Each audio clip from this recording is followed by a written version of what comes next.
แต่งตัวออกไปกินดินเนอร์กันนะวันนี้เพื่อนจะเลี้ยงวันเกิดของไหมแล้วก็เพื่อนอีกคนนะคะในที่ทำงานคืออยากจะบอกว่านานๆจะได้แต่งตัวสักครั้งแกทุกคนคือสวยมากนะลิปสีนี้คือสวยมากค่ะลิปกระแตให้เลยจริงๆนะคะเดี๋ยวจะเอานี่ไปใส่กระเป๋า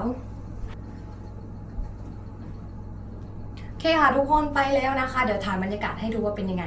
ไปแล้วค่ะบ๊ายบาย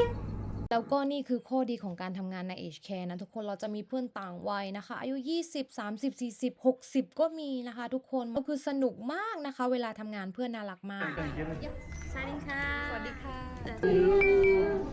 Happy birthday, dear Ramila. Happy birthday to you. Thank you guys. Thank you. July. Okay, cut the cake.